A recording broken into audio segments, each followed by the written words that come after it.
What is this? Things to keep your hands busy.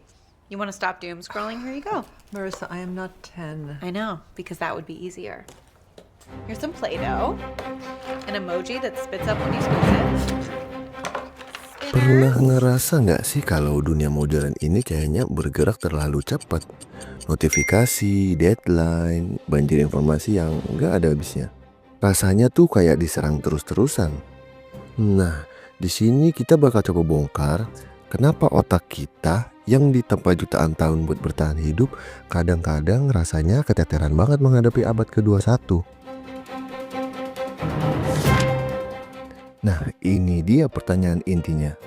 Perasaan kewalahan itu bukan cuma halusinasi kita, itu adalah gejala.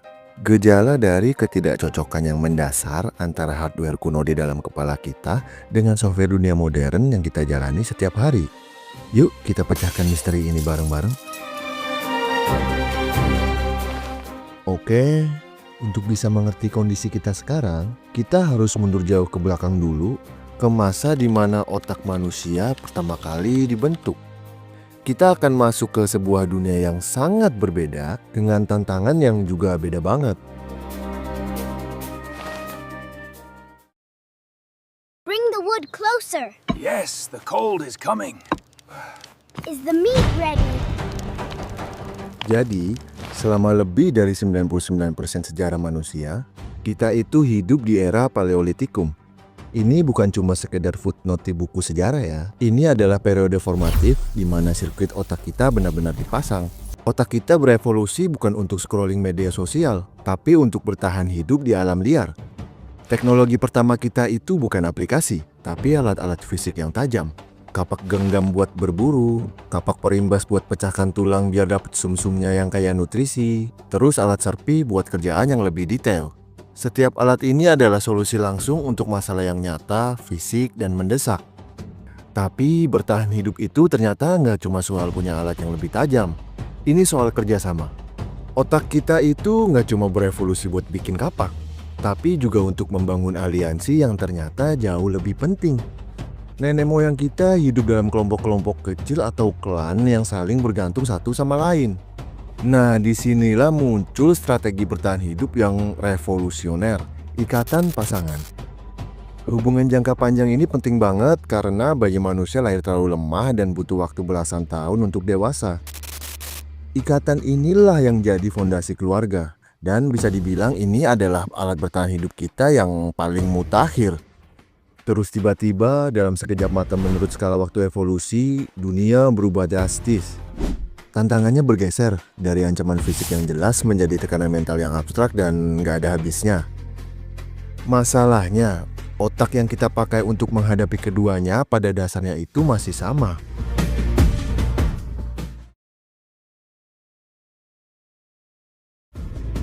Selamat datang di Labirin Modern. Sebuah dunia yang penuh dengan pemicu stres yang gak bisa kita lawan pakai kapak atau kita lari menghindarinya. Otak kita tetap merespon seolah-olah kita bisa. Disinilah letak pergeseran utamanya. Dulu stres itu wujudnya jelas kayak ada macan tutul di semak-semak. Ancaman nyata tapi sifatnya jangka pendek. Sekarang stres itu rentetan kerjaan tanpa akhir, berita 24 jam non-stop.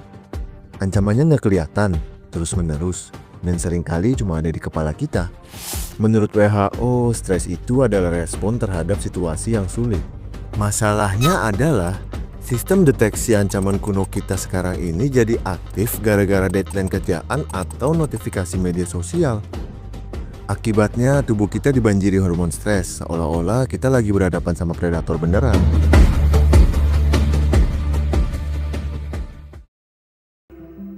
When I was a monk, I had no idea that there was something called neuroplasticity, that the brain was flexible, malleable, that it could change.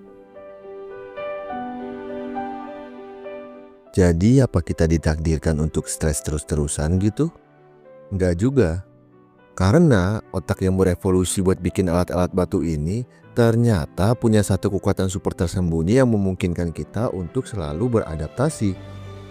Kekuatan super itu namanya neuroplastisitas.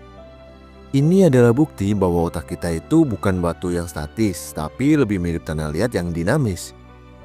Setiap pikiran yang kita pikirkan, setiap tindakan yang kita lakukan, itu secara fisik membentuk ulang sirkuit di dalamnya. Inilah mekanisme adaptasi bawaan kita.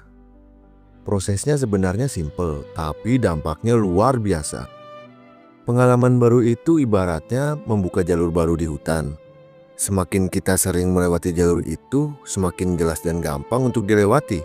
Lama-lama jalur itu jadi jalan utama. Artinya, kita punya kemampuan untuk secara sadar menciptakan jalur baru yang lebih sehat di otak kita. Nah, ini membawa kita ke bagian yang paling memberdayakan. Kita mungkin nggak bisa merubah dunia modern, tapi kita bisa menggunakan warisan evolusi kita untuk merubah cara otak kita merespon dunia itu. Alatnya ya otak kita sendiri. Alat yang membantu nenek moyang kita menguasai api dan berburu mamut adalah alat yang sama persis yang biasa kita gunakan untuk mengelola stres, belajar hal baru, dan benar-benar berkembang di era digital ini.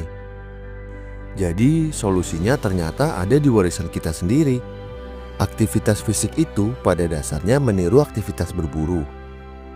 Belajar skill baru itu seperti membuat alat baru. Dan koneksi sosial, itulah cara kita membangun klan modern kita. Ini semua bukan sekedar self-care yang lagi tren.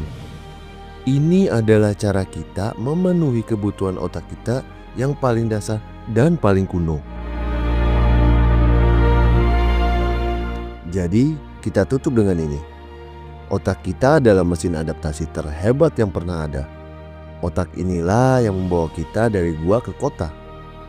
Pertanyaannya sekarang bukan lagi apakah kita bisa beradaptasi dengan dunia modern. Jawabannya sudah jelas, bisa. Pertanyaannya adalah, dengan pengetahuan tentang neuroplastisitas ini, kita mau membentuk otak kita jadi seperti apa selanjutnya? Kekuatan untuk membentuknya ada di tangan kita.